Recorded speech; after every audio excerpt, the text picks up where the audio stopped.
तो चलो हमारे साथ चलो, तो पहुंचा देते, तुम कहीं नहीं जाने को तैयार हो। अभी कह दिया जाए कि चलो विष्णु महादेव के पास, तो कहेंगे हमारे जाएंगे, हम तो यही रहेंगे इसी जगह पर, यही ब्रह्मा यही विष्णु, सब यही भगवान, कहीं नहीं है। अब जीव तो जसाई हो गए, अंधे बन गए, बहरे बन गए, सुनते भी नहीं, बुद्धि के कहते हैं कि, और मतलब पागल हो गए, समझते ही नहीं कुछ, ना कहना मानते हैं ना समझते कुछ, और न चलने की तैयारी करते हैं, बस इसी में मतलब तो रास्ता भूल गए, भटक गए। अब आपको कितने युग हो गए भूलिए, अब जब तक कृपा नहीं होगी, दया नहीं होगी, तब तक आप। तो महापुरुषों ने बहुत संस्कार डाले, छोटा मोटा संस्कार नहीं डाला, बहुत डाला संस्कार, और संस्कार जो पड़े हुए हैं उनसे महात्मा पकड़ लेंगे और फिर संस्कार डाल देंगे। वो तो करते ही हैं, पकड़ते जाते संस्कार, नहीं पकड़ते उनमें संस्कार, उसको पकड़ेंगे उनमें संस्कार, उसको पकड़ेंगे उनमें संस्कार, ऐसे डाल देंगे कि चाहे तुम्हारा कल ही शरीर छूट जाए, लेकिन संस्कार डाल दिए फिर वो बात। तो उनकी बहुत बड़ी अपार दया है। यानी कहने का मतलब है कि वो वहां से जब आते हैं, ये संत आते हैं तो खुद आता वो, वही उसका अवतार है। वो सत्पुरुष के अवतार होते हैं, वो ईश्वर के अवतार नहीं होते। ईश्वर के अवतार तो अलग है कि जब जब हो यहाँ सच्ची में आनी, जब मनुष्य सत्य असत को छोड़ देता है कि सत्य क्या नहीं पहचानता, तब फिर वो आते हैं वहीं के नीचे के, तो फिर संग्राम करा देंगे और काट पीट करके सब बराबर करके फिर यहाँ से बस चल देंगे यहाँ से। तो उन पर भी अपराध लग जाता है, क्योंकि देह धरे का अपराध तो सब पर लगेगा, उनको भी सजा मिलेगी, बच वो भी नहीं सकते, बचेंगे वो भी नहीं। कोई कहे कि मैं बच जाऊंगा, वो भी नहीं। क्यों? कि ये तो हत्या मृत्यु में देह धरे का दंड है। अगर उनके पास शक्ति हो कि वो इन सबको मतलब है कि इसको झेल लें, इसको उठा करके फेंक दें, तो मतलब ये है कि बहुत से आते उन्होंने उठा ही नहीं पाया बोझा, तो खुद डूब गए। लेकिन मार काट करके बस ये करते हैं आकर के। तो कहने का ये है कि वो तो अलग होते हैं, वो तो जिसने ये सब विस्तार किया है वो अब इधर आए, तो उन्होंने ये भेद बताया कि चलो चलो इस तरह से चलो, हम तुमको ले चले वापिस चलो।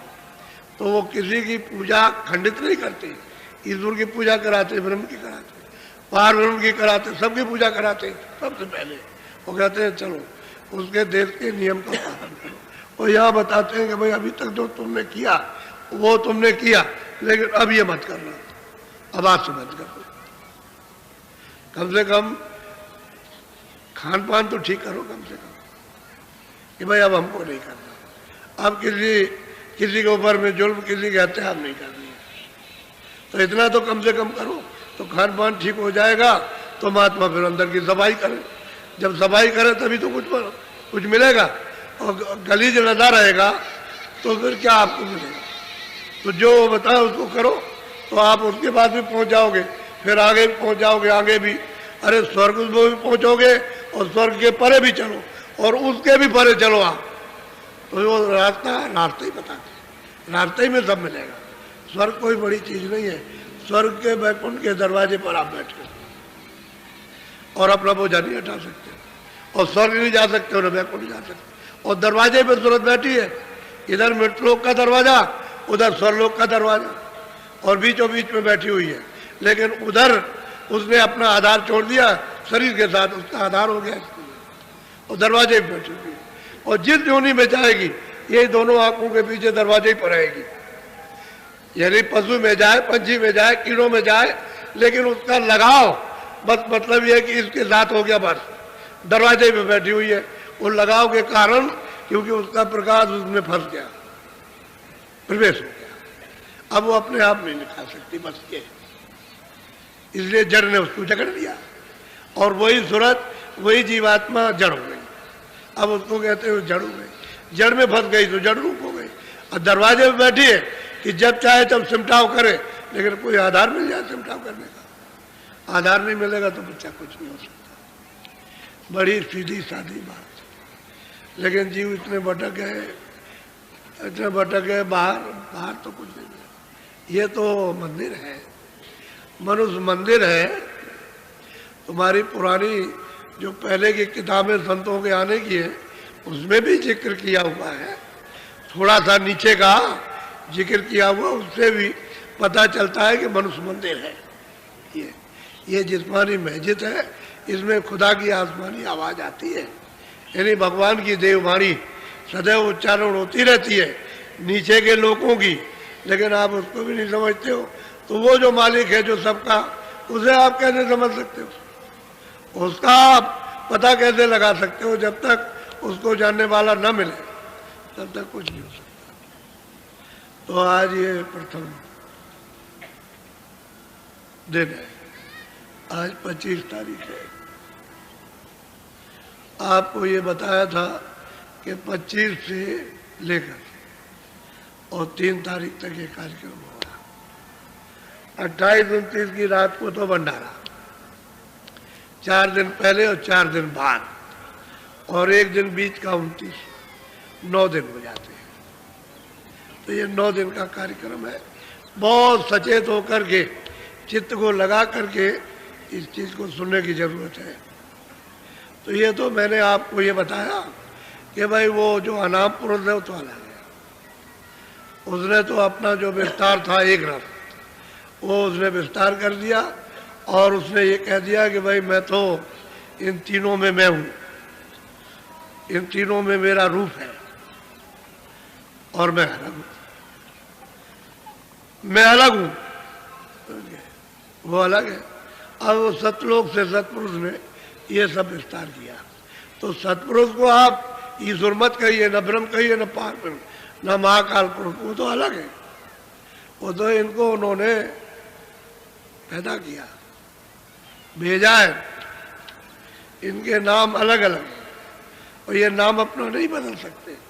जो इनका नाम वही नाम रहेगा हमेशा। तो इसलिए अभी जहाँ से हम सब लोग आए वहाँ का तो पता ठिकाना मिलता तो चलने की तैयारी होती। तो संघर्ष करके नहीं जाओगे कि हमारे किसी से संघर्ष करें और चले जाए, वो कुछ नहीं। जिसका जो कर्जा है, जो कर्मों का कर्जा लेन देन का है, इस मृत्यु को उसका दे दो, ले लो। तो आप नहीं दे सकते तो महापुरुषों से कहो कि हम नहीं दे सकते हैं और अब हम कोई कर्जा ला देंगे भी नहीं। तो महापुरुष कृपा करेंगे, दया करेंगे और तुमको घाट पे बैठा करके तुम्हारे कर्जे को तुमसे और अपनी तरफ से माफ कर देंगे और उससे माफ करा देंगे। तो तुम बिल्कुल हल्के हो जाओगे।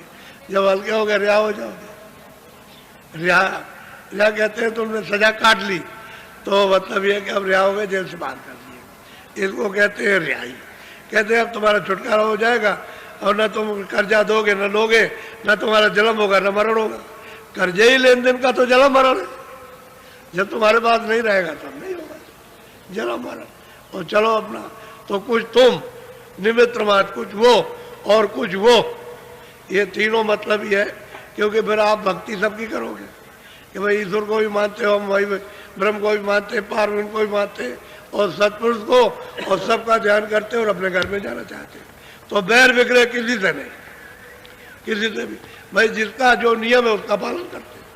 तो आप यहाँ के नियम का पालन करो, सीधा साधा काम है और नियम का पालन करो। तो दस चलो घर में, घर के रास्ते में चल पड़ो। भाई रास्ते में चलोगे तो घर पहुँच जाओगे। तो मददगार कोई चाहिए यहाँ, मददगार नहीं मिलेगा तो आपको ले नहीं जा सकते। आपको दिखाता चलेगा तभी तो ले जाएगा और तभी आप चल सकोगे। इसलिए ये आज 25वां, आज पहला दिन है। तो आज इतना मुहूर्त हो गया, मुहूर्त हो गया। अब यह है कि शाम को 4:30 बजे आप 10 मिनट पहले यहाँ, क्योंकि काम तो कोई है नहीं यहाँ पर। जितने बाहर के लोग आए शहर के आदमी छोड़ करके, तो शहर के लोग जैसे आप छुट्टी आए हो या काम छोड़ करके आए हो, दुकान छोड़ के आए हो, कोई साधु तो नहीं हो, सब काम अपना अपना करते हो, बाल बच्चे वाले हो, ऐसे यहाँ से भी छुट्टी ले सकते हैं। क्या बात, जब इतनी दूर से आ रहे हैं तो आप इसको सुनने समझने के लिए और कुछ प्राप्त करने के लिए, तो 4:30 के 10 मिनट मैदान में उपस्थित हो जाइए। और पूरी बात जब आप सुनेंगे समझेंगे तभी कुछ पकड़ सकते हो। जब तक सुने समझेंगे नहीं तब तक क्या पकड़ में आएगा। क्या आप चलोगे किस तरफ को, कुछ पता ही नहीं रहेगा। तो इसलिए भूल भटक को अपनी मिटवा लो और सीधे सीधे होकर के चल दो। क्यों भूल भटक में फंसे पड़े हुए हो, घर ही तो जाना, जहाँ से आए वही तो पहुँचना।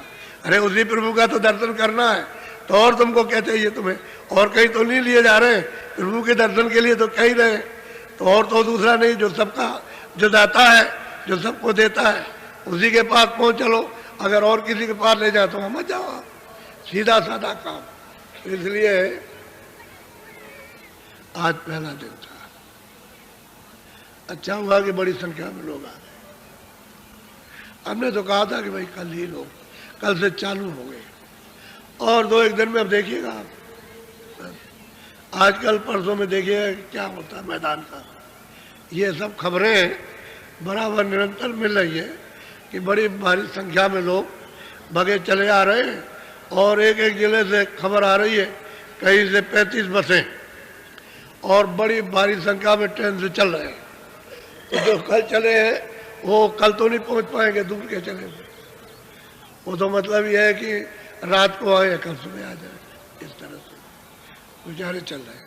तो दूर है, दूर होने की वजह से आएंगे। तो आप लोग बहुत सचेत होकर के होशियारी से आप समझ गए, और जिस काम के लिए आए वही काम करो, इधर उधर का कुछ नहीं है आप। तो आज पहला दिन है तो मुहूर्त हो गया आज का। अब यह है कि अपने अपने डेरों पर आप लोग जहाँ जिस जिले का है वहाँ रहो। सही बात यह है कि सामान मिल नहीं रहा, इतना सामान लगा है तो लोग कहते हैं कि ऐसा मतलब है तूफान आया कि हमारा सामान सब पट गया। तो इतनी जल्दी लोग नहीं बना सकते, ला नहीं सकते। तो जो उनके पास सामान मिल रहा हो लगाया जा रहा। आप लोग रहो, जगह खाली रहे। तो हमारा आदेश आपको पहले से है कि आप एक जमा रखो, जब कभी आओ तो वहीं पर, जब कमी पड़ जाए तो वह जरस लगाया मैदान में, तो बहुत अच्छी बात है। और लगाया, उसमें 2-4 आराम से रह गए। अरे 4 लकड़ियाँ गाड़ी लगा दिया, उसको जाड़े का महीना है, दिन में तो कोई बात नहीं है, रात को थोड़ा सा कोई चद्दर उस मोमजा में डाल दिया, ठंडी नहीं लगेगी, आराम से जाओ। और असली चीज़ तपस्या है, चाहे टेंट में रहो चाहे मैदान में रहो, चाहे मोमजामे के रहो चाहे कम्बल ओढ़ के चलाए, ये तो भाई स्थान तपस्या का है।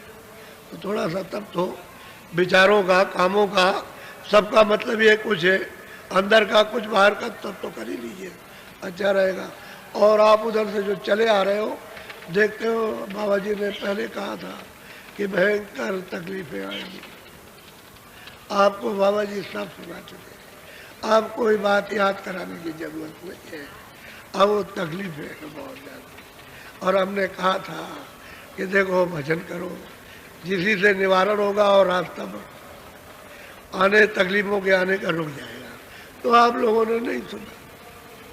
हमने कहा कि जब हमने सुना है, नहीं सुना तो क्यों अपना समय बर्बाद करते हो। चलो चुपचाप वही मथुरा में, वहाँ मतलब ये थोड़ा सा रुक जाए, थोड़ा ठहर जाए, तो यहाँ थोड़ा सा आकर के रुक गए।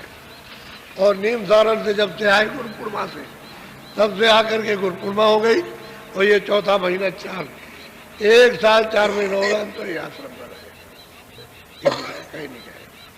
तो एक दिन के लिए भी कहीं नहीं गए वहाँ, इसी आश्रम में। अब वो देख लीजिए आप, कहीं कोई प्रचार नहीं।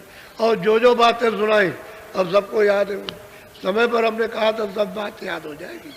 अब यह है कि आप लोग आए हो कि भाई सही रास्ता मिल जाए तो हम रास्ता तो आपको बताएंगे, उसमें कोई संदेह नहीं है। रास्ता आपको देंगे और आप भजन आप भी कर लो, जो बचा हुआ समय उसमें अपनी जीवात्मा के लिए कुछ कर लो। बाकी शरीर के जो कुछ किया वो तो आपका कुछ है नहीं, वो तो अभी आपको जवाब दे गया। और ये शरीर भी जवाब दे रहा, क्योंकि इसमें तरह तरह के रोग लग गए। यानी जैसे पौधे में दीमक लग जाए या अनाज रखा हुआ घुन लग जाए, ऐसे ही शरीर में घुन लग गया। अब वो घुन लग गया, अंदर अंदर खाई ले रहा। ऊपर से तो मालूम होता है ठीक ठाक है, और अंदर लग गया अभी साफ किए देता। तो बस समझ लो आप कि जब घुन लग जाएगा तो लकड़ी बुर खस बस गिरेगी। जब उठाओगे तो बस ना पाया है ना उसका ये क्या हो गया, तब आपको गम, आपको उस समय क्या कर सकते हो, तो बोलना गया। तो ये है, दीमक लग गई, अंदर अंदर खा रही, समझ गए, उससे बचो, उसकी सुरक्षा करो कि भाई उसी से कुछ काम हो जाए, नहीं तो ये खाए जाए। ये है बीमारियां, आपने जो कुछ किया है ये बीमारी, अब बड़ी तकलीफ है। हम जानते हैं, हम तो चेहरे मोहरे से पहचानते ही रहते, आप वहां से चलते हो तो हमको मालूम रहता है कि आपको तकलीफ है। इसलिए एक काम आप करो कि पर साल तो रह गए, चूक गए, आपकी मत चूकना। हमने कुछ आपकी दवा तैयार की कि चलो इसी का परीक्षण किया जाए कि देखें ये काम करती कि नहीं करती है। कुछ ऐसी चीजें हैं काम तो करेगी लेकिन उसमें कम करेगी, लेकिन कुछ ही चीजें ऐसी, जैसे भूत लगा हुआ, अब भूत बहुतों में लगा पता नहीं चलता, दवा सब जगह की भाग भाग के खा रहे हो, चले जाते हो मुंबई कलकत्ते 2 लाख 4 लाख 10 लाख खर्चा करे, ये तो मतलब भूत लगा, कहता है कि तुम कहीं भी जाओ और कितनी दवा खाओ छोड़ नहीं सकते आप, और वो आपको पता भी नहीं चलता भूत क्यों लगता है, कैसे लगता, भूत कैसे बनता, ये तो आपको कोई मालूम नहीं है। जब आपको मालूम नहीं है तो फिर आपको क्या पता चलेगा, कुछ नहीं, वो लगा रहेगा और तो लगा रहेगा, और रोते रहोगे, चिल्लाते रहोगे, और कुछ नहीं हो सकता, कहोगे क्या हो गया। बहुत से लोग आते जाते हैं, तो इसलिए हम ये चाहते हैं कि थोड़ी दवा का परीक्षण हो जाए। तो यहाँ दवा तैयार की है, लेकिन मुफ्त मत लेना, ऐसे भी हाथ मत बढ़ाना मुफ्त के लिए, वो जो कहे उसको दे देना, तो तुम्हारी मेहनत मशक्कत खून पसीने का, और उस दवा को इस्तेमाल करो। और वो है क्या, गन्ना हमने तैयार किया, तो हमने सोचा कि चलो अब की बार इसी का परीक्षण किया जाए थोड़ी देर के लिए। तो गन्ना ये है कि सत्संग के बाद आपको गन्ना मिल जाएगा अपने अपने कैंपों में, वहाँ से आप ले लीजिए, और वहीं बैठ करके जहाँ आपका हो जगह, जहाँ भी जगह मिले एक ही जगह बैठ करके और खूब उसको चूसिए, उसमें जरा सा भी रस बाहर न रहे, उसकी खोई खोई रह जाए, वो सब चूस करके उतारिए, लेकिन चूसना पड़ेगा, जिसके दांत नहीं उसके लिए नहीं, आपको ये चूसना पड़ेगा। आप चूसिए उसको खूब अच्छी तरह से, और फिर कुछ खाइएगा नहीं, बाद में खाइएगा, बाद से मुँह धोइए, दतून कीजिए सब, लेकिन कुछ खाइए नहीं, और इसको चूसिए आप, और खूब चूस लीजिए अच्छी तरह से। बस फिर उसके बाद इच्छा हो तो आप खाइए, नहीं इच्छा हो तो मत नाश्ता कीजिए, कोई ज़रूरत नहीं है उसमें चाय वगैरह जल्दी मत कीजिए, पहले आप इसको खा लीजिए। आप चाय कोई ऐसी चीज़ नहीं है कि जो आप छोड़ देंगे तो मर जाएंगी, वो खाली एक आदत पड़ी हुई है। शाम को दर्द होगा, सुबह खत्म हो गया, अच्छा इसी की आजमाइश कर लीजिए आप, भाई एक दिन दर्द होगा दूसरे दिन खत्म, फिर कुछ नहीं है, 2-4 दिन छोड़ दो, चाय की भी आदत खत्म हो, क्या जरूरत है बेबबाल पाने की। एक बुरी आदत डाल रखी है, लेना न देना, तो ऐसी बहुत ही बुरी आदत थी बेमतलब की, समझ गए, उसको बना रखा आप। खैर मना मैं नहीं करता हूँ, लेकिन यह है कि कुछ खाइएगा नहीं, इसको चूसिए, और जरा भी टुकड़ा उसका फेंकिएगा नहीं कि आपने फेंक दिया, अगर फेंक देंगे तो उतना ही कम फायदा करेंगे, पहले समझ लीजिए। और 4 बजे के बाद, जैसे 4 बजे फिर नहीं आपको खाना,